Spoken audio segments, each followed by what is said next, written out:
We're going to play a game. Wait, stand up or stand? Stand up. Oh, okay. Stand up. Did I say sit down? Sorry. No, It's been a long day. I'm going to put things in your hands.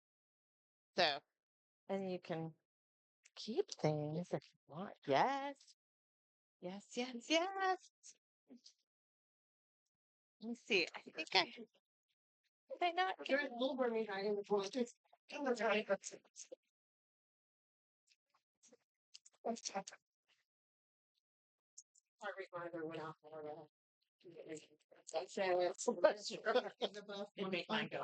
While you're sitting.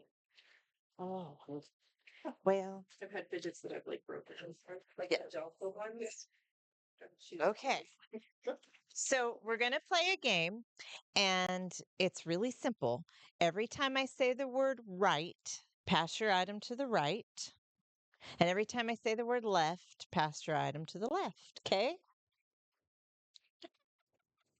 So, no, you're not. Well, you could, but you might not like me very well. You two might want to get a little closer. Okay, so let's practice the right family. Oh, you guys are so good. Now I got to pull up I love storytelling. That's my favorite form of literature. So now I got to pull up my story. I got you all set up and then I wasn't prepared. Okay. So, the Wright family. Now, let's get it. One day, the Wright family decided that they would go on a vacation. The first thing they had to decide was who would be left behind because there was not enough room in the Wright family car for them to all go. The Wright family decided that Aunt Linda Wright would be the one that would be left at home. And of course, Aunt Linda she said it would be a right cold day before go on a vacation with you guys again. The Wright family now bundled up their children, Tommy Wright, Susan Wright, Timmy Wright, Shelley Wright, and they all got in the car and they left. Fortunately, they turned out of the driveway and Shelley Wright got out of the car and left. She was afraid that maybe she had not turned off the stove, so she ran back in to check. The stove was off, so it was a right fine vacation. They were off, and they pulled right into the gas station, and then Father Wright realized he needed gas. And so he turned right around. And as he was standing there in the street, Tommy Wright realized that he had left his wallet at home. So they turned right around. Father had no way to get gas. So as they sat in the car waiting for the wallet to return, Susan Wright got very sick and she began to throw up. And that made Mother so nervous that she sent Shelley Wright to check on her. And that left Tommy in the house. And he was just playing his video game. And finally, Timmy returned with the wallet and they got some gas. And at that time, Father Wright sighed, we need to return home. This was not the right time for the Wright family to leave the house. And they left. Wow. Who got sick? What got left on? Stove. Did it get left on? She thought maybe. She thought maybe, but it didn't. Who? Who? Who got left behind? One of the little white kids. It was Aunt Linda Wright. Was that confusing? Yeah. Yes.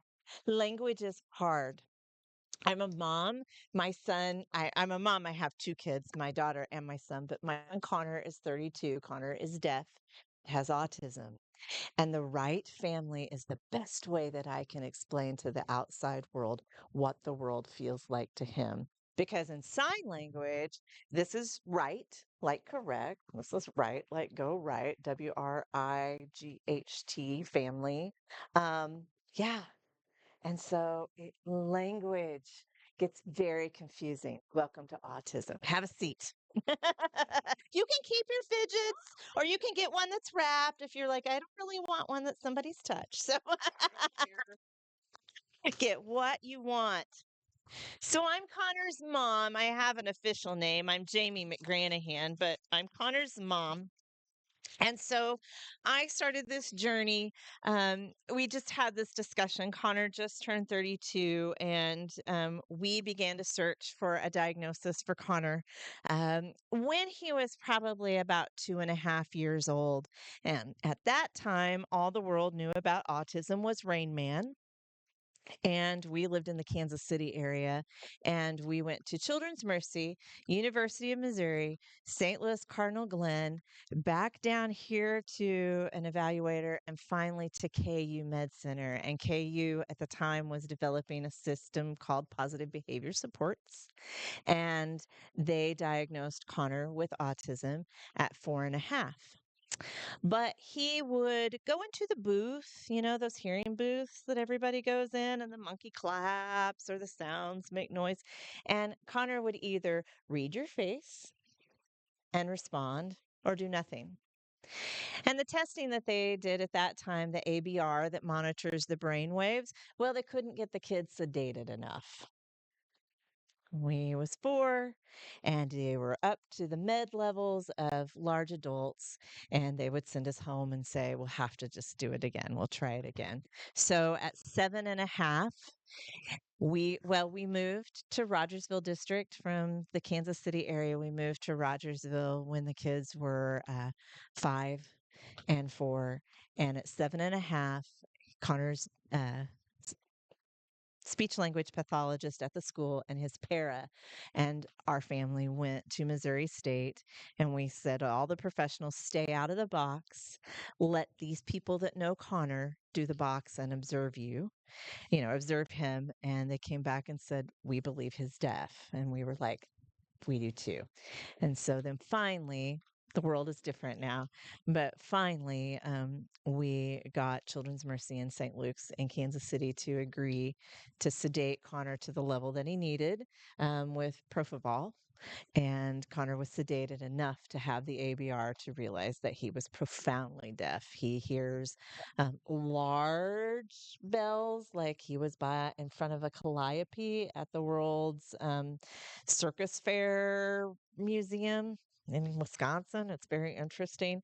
And he was like, I hear that. And we were all like, yeah, we do, you know. Um, so that started my journey with Connor and my journey with autism. And so as we developed through that journey, you're talking about education. When I found out when I was pregnant with Connor, it was a complete surprise. And then his sister came along and she was an even more surprise. And my husband and I laughed. She was an amazing therapy, but she's the most expensive therapy we ever bought. She's a Mizzou graduate, a nurse, and we just did her wedding, and she's expensive, but she was great therapy. They are 22 months apart, and she just expected her brother to do everything the way she did it. And she just kind of pulled him along. And so I had been not completed school because surprise, um, my husband and I had been married for 2 years, and we had this life plan, which we shared a lot during dinner. My husband and I met and we married very quickly, but we had this life plan of 4 years before we had children. And 2.5 years in, here came Connor. So everything changed, and I stayed home with the kids for quite a while because there were no services and supports for Connor. There was no daycare that wanted a kiddo that couldn't communicate. And the district that we were in up north, not here, um, we met and they said, we'll teach Connor his phone number and his address. And I said, well, he doesn't talk and he's not potty trained. What about that? And they didn't have a real good answer for me. And I started marking Connor's diapers, and he came home in the same diapers. And I said, we're not going to do this anymore. And we moved down here, and we had a wonderful education experience at Rogersville. So as the kids got older, then I went back to school. And I completed a degree and started working in the human services field. I worked for the state of Missouri for the Department of Mental Health. I was a behavior It wasn't behavior specialist, wasn't our titles because I had not completed my BCBA. I was habilitation specialist, I had to think. And so I worked for DMH for several years, and then I switched over to Abilities First and worked there developing a program that was arts based for individuals of all abilities, and did that for 12 years and thought that would be my retirement. And then I got a call, and the Arc of the Ozarks was opening an Autism and Neurodevelopmental Center. And that's where I'm at now. I am the autism resource specialist. I work with a team of psychologists, speech pathologists, occupational therapists, marriage and family counselors, parents, uh, PCIT, parent child interactive therapist, and a whole team to diagnose autism in Southwest Missouri. Southwest Missouri was a desert when it came to autism diagnosis.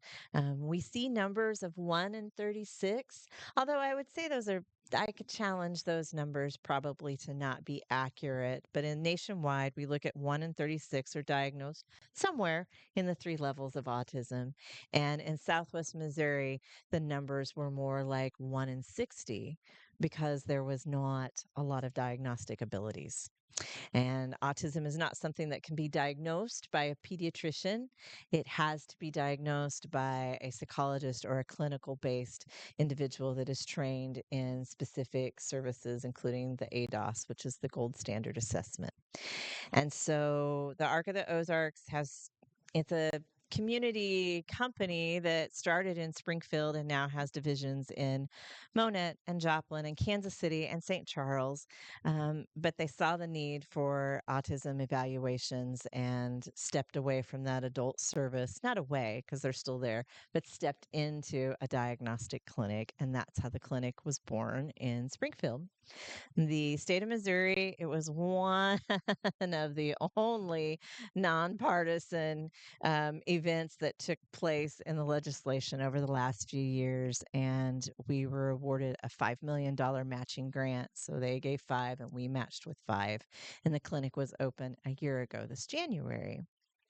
So now we have a large wait list, like we knew we would. Families were waiting 2.5, 3 years to get into the Thompson Center, to get into Kansas City. There were five statewide agencies that were specific for autism diagnostics. And there's some other services. Burl has services, Leffen Center in Joplin has services.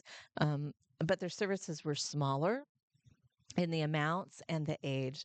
Burl only does diagnostics till 8, I believe, 8 or 11, and Leflin is the other number. And so we are lifespan. So that was our goal. And so the first year, the goal was 500 assessments with 4 psychologists. Well, we only have 2 psychologists because finding psychologists that want to just do autism isn't easy. And so those 2 psychologists last year completed 311 evaluations. And that is full blown evaluations. We have a social worker that is part of the team too that does an initial assessment and kind of goes through and sees who matches and who doesn't. And so there were more that came into the center than the 311, but ultimately 311 received some type of diagnosis, whether it was not autism, or in a co-occurring diagnosis. We are autism evaluators. That is what we do. But children and adults receive other diagnoses along that. But if you call and say, I need an ADHD diagnosis evaluation, we're going to say, not us. So we are autism specific. The need is great. The wait list is there now as well. But we know that families need it. And so one of the components that we did was not just the diagnostics, but we also offer then continuing services, occupational therapy, physical therapy, speech, and feeding clinic there in the center, as well as across the street, we have psychiatrists, and so we have mid management and supports for families with the psychiatrist. And then us, my little team of resource specialists and family advocates, we are a free service to the community, and there is no funding for us. The ARC just sees the need. They know that families and individuals, adults, need someone to go kind of on that journey with them to get started. So, a family will come in, they will meet with the social worker. They then will come back on a different day. The evaluation will take place. It works with a psychologist and then an outside member, whether it's a speech therapist, an occupational therapist, a board certified behavior analyst, is part of that team as well. And then usually about 2 weeks later, the psychologist will gather the data and create the report, and then the family come and they meet with the psychologist and myself or one of my team members. And so the psychologist presents the results of the evaluations that are completed. And then I visit with the family about what next looks like. And I tell families that everybody's experience is different. And I believe that. And I believe if you know one person with autism, you really only know one person with autism. But for many families, those first 15 minutes that they hear this news are the same as my first 15 minutes that Clay and I experienced. We also have counselors and therapists there. The divorce rate in an autism home is 82%. So, the fact that Clay and I have made it this long, the books, I love the books. He swears that he's going to write a book someday that's called When All Else Fails, Fold Towels. Because there's been a lot of days, when things weren't going so great. And he said, I quickly learned if all else failed, come home and fold a load of towels. That will help you.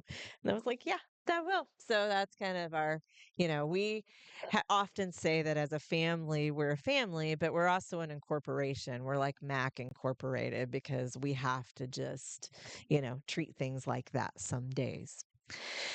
So, autism in our community looks a lot like that. We're really actually blessed in Southwest Missouri. There are lots of supports that other parts of the state and other states do not have. Department of Mental Health actually has a lot of services in Southwest Missouri and across the state that other states don't have. There's many other states are more of a managed care system, and so that case management component for families is not there. So I've rambled on about what happens at the clinic. So, what questions do you guys have for me? Hmm. I can just give them the number that called for referral. They just pop on the website. Our website is Autism Center of the Ozarks, and there is a Refer My Child. There's a Refer Adult because we serve through the lifespan, and there is a doctor click as well. And one of the components that we always do in evaluations is we do ask for teacher paperwork too, because that you can see the difference with the families when you look at the family versus the educational paperwork. That is fine. I love those babies. They're actually my favorites, so sorry.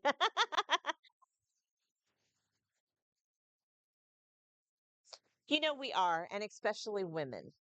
Um, Women were typically diagnosed with ADHD and not autism. And in the old days, when Connor was little, even we would be told, well, if he has ADHD, he can't have autism. If he has autism, he can't have ADHD. In reality, they go right together, hand in hand. But the women component of it is huge. And if you are a reader and are interested, there is an amazing book called Autism in Heels. And it is a lady that her children got diagnosed and she kept trying to seek out a diagnosis, And it's about her process and then other women that she interviewed through her life journey too. But I love it because many times persons with autism will have like a focus that's like their thing and they know more about it than anybody else. And they can appreciate things like garage door openers and ceiling fans way more than other people. But her thing was heels. And that was the purpose of her Autism in Heels. So it's a great read and it really explains women. The UK is way ahead of us when it comes to females and understanding autism. And so there's some great resources that way. Completely funded you guys, or do families have to pay for this? Well, There's all of that. So we take insurance and we do have some matching grants for the autism evaluation to be covered.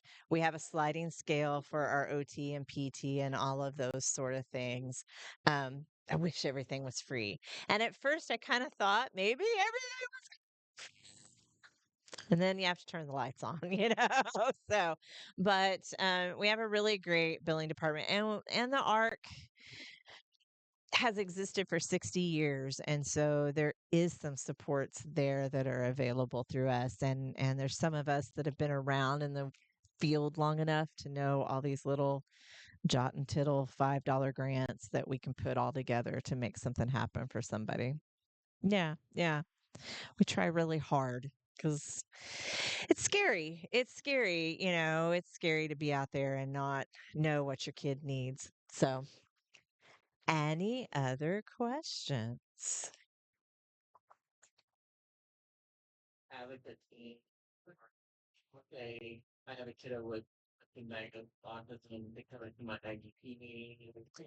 We don't do a lot of IEPs. We'll refer out to Impact usually. But with that said, we're happy to visit with families and kind of support them. And I did do that when I worked for the Department of Mental Health, and I came in as an advocate for everybody. But we don't get to go to the IEPs. I wish we did. Thought maybe that would be a component of it. But honestly, I mean, today I did 7 feedbacks with families. And so that was 7 meetings telling someone about a diagnosis. So my days get full. So I don't get to leave the building as much as I wish I did. So I get to some. So yeah, yeah. I see growth. I see so much potential and I see an agency that really has a vision for that. So, yeah. Yeah. what started that journey with Connor? Like, what was it that you suspected the hearing loss first, or was that a symptom of Yeah, no, I totally do. He had language. He had mama and dada and some of that going into like 9 months. And at 9.5 months, gone. And he had a series of ear infections at that time. And he did have his vaccinations. And I'm not one way or the other on vaccinations, but that's just part of the timeline for us. And so he had all of those things. So we slowly went, let's watch. He'll get over this. The words will come back. And the words didn't come back. And he struggled to walk. And the minute we put tubes in, they put tubes in at 15 months. And the next day he got up and ran, but the language never came back. But back then it was really hard to get anyone to understand. That was the same time that they started putting babies. I'll say it wrong. Did you used to put babies on their backs and now you put them on their tummy or vice versa? Yeah. And it was just the time that they had switched that. And so they were saying, we've got a lot of kids that aren't developing at the same rate. And so we think that's a component of it. So just give it time. Just give it time. And we did. And, the time showed us that something was very different. So, Peavy? So I have your fidgets. I do have information if you want any of that. And if you need an extra fidget, because you've got a little more than a little one at home, I've got extra fidgets for you too. So, because like my biggest dream right now is to be a grandma. Not gonna lie, I want to be that grandma that has all the toys in the house. So I have some extra fidgets if any of you would like it. Anybody? Yes. Anybody?